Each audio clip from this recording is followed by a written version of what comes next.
The B-52 was already coming home when the thing showed up on the scope.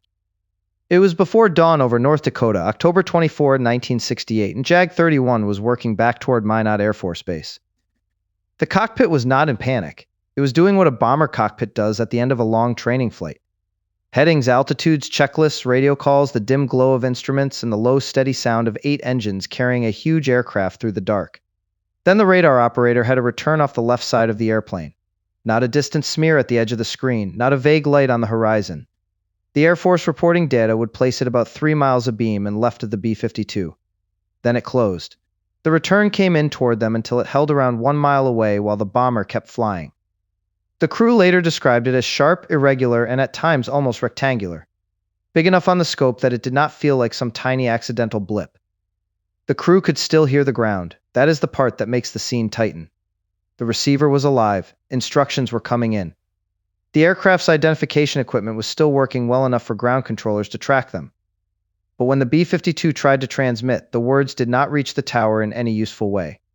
The target sat there on radar. The transmitter failed during the contact. And when the return disappeared, the transmitter came back. By itself, that would be a strange enough night to sit with a military aircraft, a close radar return, radio trouble, and photographs taken from the radarscope. But the B-52 was not the first thing to notice something over Minot that morning. Before JAG-31 ever became the center of the file, men on the ground were already calling in reports from the missile field. Maintenance and security personnel near November 7 were watching a red-orange light move, stop, brighten, change color, and come back toward the site. A dispatcher was writing down time after time, direction after direction. The tower and RAPCON were being pulled into the loop, and after the B-52 had its own radar contact, the night still had one more knock left in it. Oscar 7, another missile site in the complex, set off its alarms. When security got there, the gate was open, the lock had been moved, and a door inside was unsecured. No tracks were found. To get to that gate, you have to rewind to the empty roads before the base understood what kind of morning it was having. The first witnesses were not people standing in a backyard with binoculars. They were Air Force personnel moving through the Minuteman missile field north of Minot. November 7, or N7, sat out beyond the base in the dark grid of roads and fenced launch facilities. The land there does not give you much to hide behind. Roads run straight, horizons stay low. Before sunrise, the place can feel almost too open. A flat stretch of prairie broken by security lights, fences, towers, and the occasional vehicle moving from one site to the next. Airman Robert O'Connor and Lloyd Isley were electronic maintenance men. They were in a government vehicle in the N7 area when the light drew their attention. The records do not treat them like excited civilians. They are listed by name, duty, and reliability. They were on shift, in a missile field, watching something that did not fit the ordinary rhythm of the job. The object was east or southeast of the site. It was described as very bright, red-orange, round or a little oblong, and larger than an ordinary aircraft light should have looked from that distance. At moments, it was bright enough that later summaries would compare the intensity to sunlight. The men did not have to decide what it was. They only had to keep reporting what it did. It held, it brightened, it shifted color. It seemed to move toward the site, then away from it, then back again. The kind of thing that sounds vague when you compress it into one sentence becomes harder to brush aside when someone is logging times, directions, colors, and who saw what. That is the difference between a rumor and a bad night at a military installation. A rumor can float without a clock. This one kept picking up clocks, a location, a direction, a duty position, a vehicle, a name attached to the person watching. Every new call made the light less private and more operational. The field around N7 was not a place built for wonder. It was built for procedure. If a sensor tripped, someone responded. If a vehicle moved, someone knew why.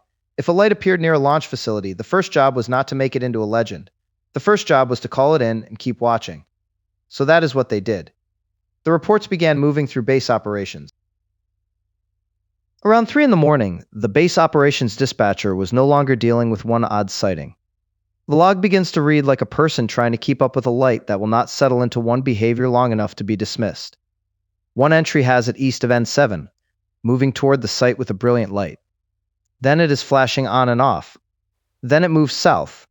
Then it is hovering over the area. Then the color shifts, green, amber, white, back again. A few minutes later, the estimates put it lower. Then moving northwest. Then about a mile away and coming in. Then reversing direction. Then lower again, with one estimate around 600 feet from the site. That is not the language of a polished UFO story. It is choppy, practical, a little frustrating. The kind of language you get when people are calling in from different positions, and someone at a desk is trying to turn what they say into a usable record. Security personnel were brought into the loop. Sergeant James Bond, Airman Gregory Adams, and Airman Joseph Jablonski were among the observers tied to the reports. Wing Security Control was taking information. Base Operations was taking information. The tower and RAPCON were drawn in. At one point, another similar light was seen. The entry is short. It does not dress the moment up. It just leaves the problem there. Now there were two. Jet engine noise was heard clearly during part of the sequence. The lights moved southwest and gained altitude. When one passed over the site, it looked like two high headlights moving slowly enough that the men could hear engine sound with it. That sound gives the normal world somewhere to enter the story. A B-52 was operating in the local area that morning. A heavy bomber at night, seen through haze and low cloud, can fool people. Landing lights can smear. Distance can collapse. A moving aircraft can seem to hover if the angle is wrong. But the calls did not stop after one easy match. The light was logged before and after the B-52 became involved. It was described as stationary, then moving. It vanished and came back from the same sector. It showed white, green, amber, and red. Sometimes it seemed high. Sometimes it seemed low. Sometimes it was west of the site. Sometimes it moved back from the southeast. The men in the field kept feeding the base new positions, and the base kept trying to make the sky behave like a chart. The longer the calls continued, the harder it became to keep the event inside one person's mistake. A single observer can misjudge distance. Two observers can share the same bad angle. But the log was pulling in maintenance personnel, security personnel, base operations, tower, and RAPCON, all before the B-52's own radar would put a separate problem into the air. That is the slow burn of Minot. It does not begin with a dramatic chase. It begins with people on duty realizing that the next call is not making the last one simpler. The B-52 entered the story almost casually. JAG-31 was already airborne, doing training and calibration work in the area. It was a B-52H, a large, instrumented aircraft with a crew trained to separate ordinary targets from mistakes. It was not out hunting flying saucers, it was doing the sort of work that fills military nights without becoming a story at all. At about 3:34 a.m. local time, the crew asked for clearance to the Whiskey Tango fix at flight level 200. Approach control gave the clearance, then added the request that changed the night for them. They asked JAG-31 to look out toward the 1 o'clock position for the next 15 or 16 miles and see if they could spot any orange glows. The transcript even carries a little dry humor from the controller, the kind people use when they want a strange report to stay ordinary. Somebody was seeing flying saucers again. The words do not prove anything. They do tell you the mood in the room. The people on frequency still wanted this to be a normal problem with a normal answer. At first, the B-52 could not give them one. The aircraft was in haze. The crew did not see the reported glow. Approach later told them the object was being picked up by Weather Radar 2, around the 1 o'clock position and about 3 miles out. The crew still reported nothing on airborne radar and nothing visible through the haze. For a few minutes, the case could have shrunk back down to confusion on the ground.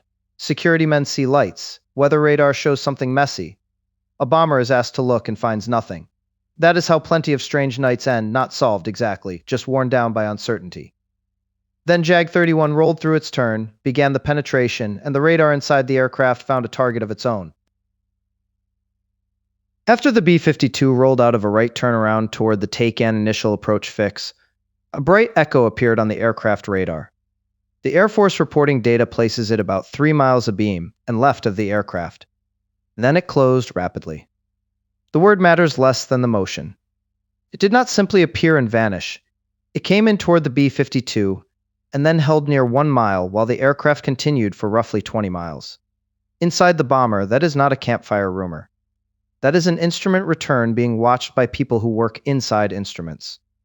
The observation was listed as air electronic, tied to the B-52 radar in station-keeping mode. The crew later described the return as sharp and irregular, at times rectangular.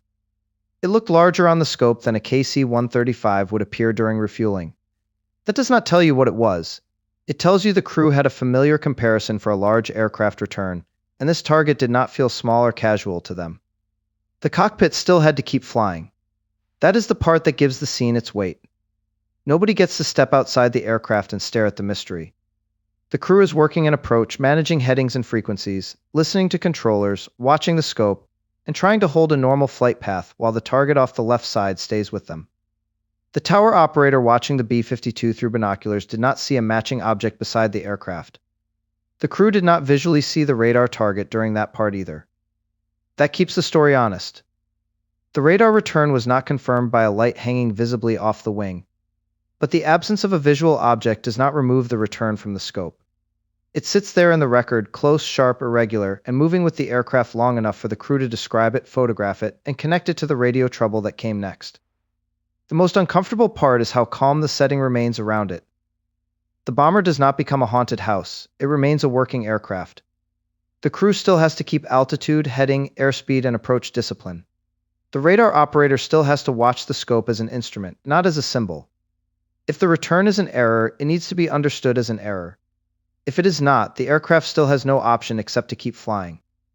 So the scene stays narrow, a dark cockpit, a radar display, a target sitting where it should not be, and a crew with no good reason yet to make the report bigger than what the instruments are giving them.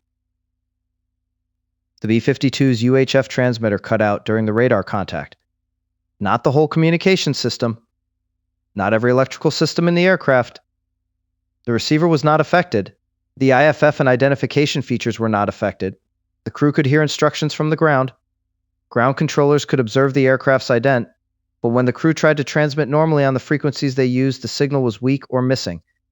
That is a very particular kind of problem. Approach control kept trying to work the aircraft. The crew was told to attempt contact on another frequency. The tower was asked about clearance.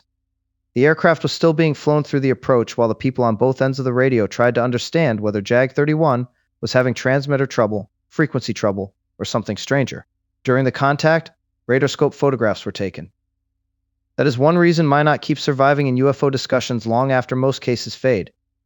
Plenty of stories have a witness who says radar was involved. Minot has radar film material preserved in the source trail. The photographs do not magically solve the case. They still require interpretation, radar mode, range, scan behavior, ground returns, and all the technical caution that belongs around old military equipment. But they are there.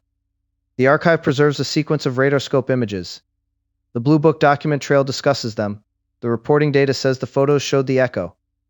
That changes the texture of the story. It is no longer only men in a field saying a light moves strangely. There is a bomber crew, a scope, film frames, and a transmitter that failed during the same window. The strange part is not that any one piece is impossible on its own. Radios fail, radar can misbehave, pilots can misread a return, ground observers can mistake lights through haze.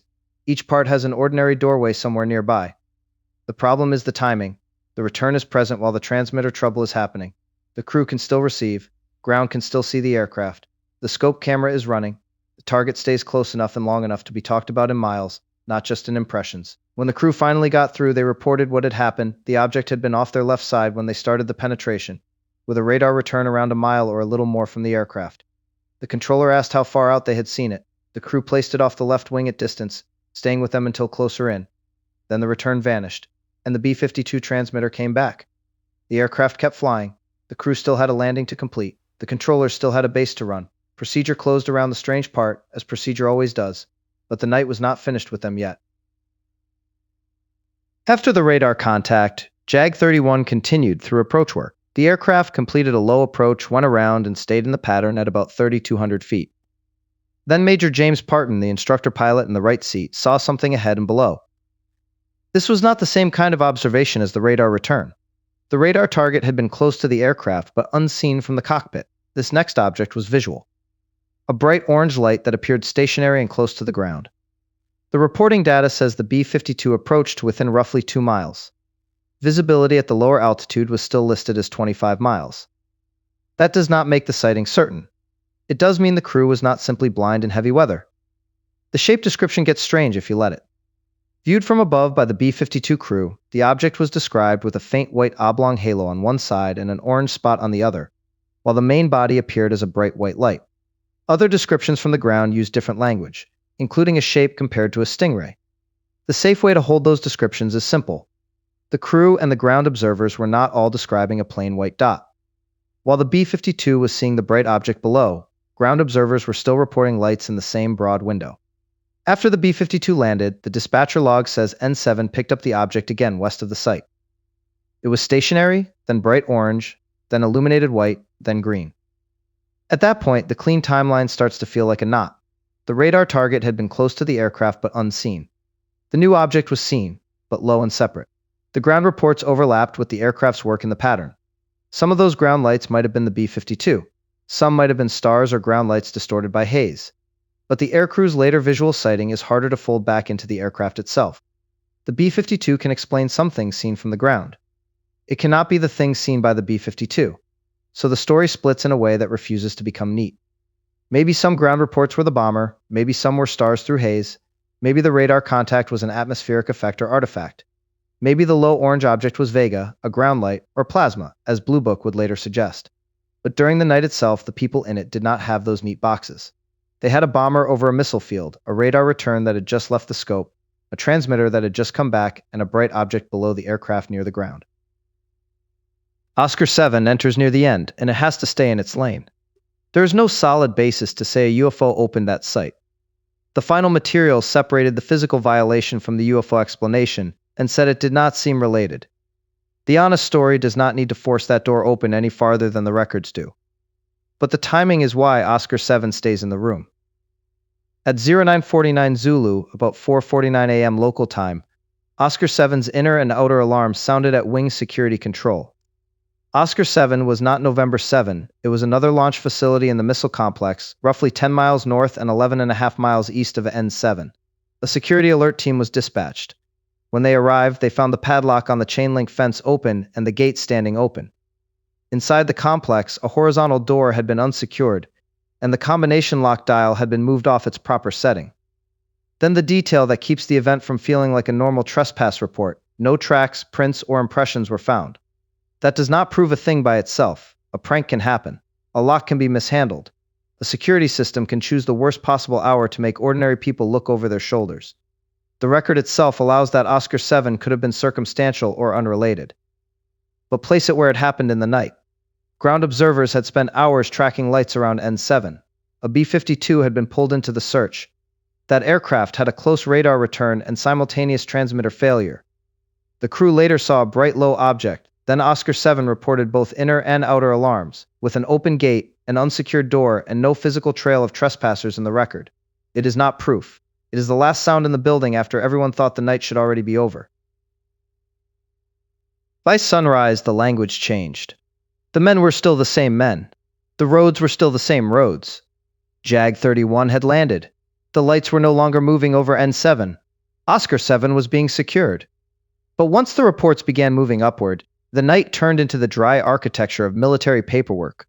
Times, units, names, weather, headings, altitudes, reliability, possible explanations.